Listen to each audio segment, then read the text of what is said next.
që ka vullnet dhe jemi të prirur, si shta edhe Zoti Kurti, jemi me mirë besim, jemi të prirur që ka vullnet për ta kaluar ngërçjen institucional të funksionalizimit të institucioneve. Prandaj, po, e shoh si arrisht, si një lajm apo si një hap i cili edhe mund të prodhoj ndryshim apo të prodhoj funksionalizim të institucioneve, e cila në princip po mund të duket që shkaku i edhe zgjedhjeve të shkurtit vitit kaluar, dhe zgjedhjeve të dhjetorit të vitit kaluar, edhe zgjedhjeve të këtij qershori, edhe në disponim politik, edhe në qëndrim politik të gjithëve, në këtë rast edhe të LDK-s, nuk është që ka treguar që ka një, mos ta quaj vedisim, po një pranueshmëri të vullnetit qytetar.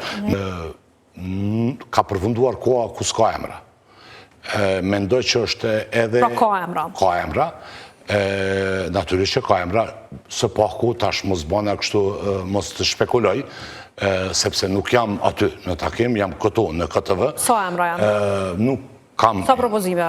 Nuk kam kësi informacione, por mendoj edhe, ta themi kështu, me di që qëllimi i takimit tani më, sfundmi, nuk është më parimet, si themi kështu në kuturu, që tjetë në aleancë me Shtetet e Bashkuara dhe Bashkinë Ndërkombëtare, tjetë, si themi kështu, me vlera qytetare dhe kombëtare, sepse atë periudhë kemi kalu, këtë njëjtën gjendje kemi pas para zgjedhjeve të qershorit, po të njëjtën gjendje kemi pas, si themi, jo ndaj presidentit, po të më me presidentin, me qeshin, jo për individ, po për institucion, prandaj nuk mendoj që tani më ka hapësin edhe të gjatë për diskutu për parime, si themi kështu, dhe për të shfrytzuar ato parime nga strukturat politike të ndryshme. Pra po flasim për emra konkret. A janë diskutuar këta emra brenda grupit parlamentar, a keni diskutuar ju, a keni dhënë favorizimet caktuara, cilët emra bëjnë, cilët emra nuk bëjnë? Jo, sepse mendoj që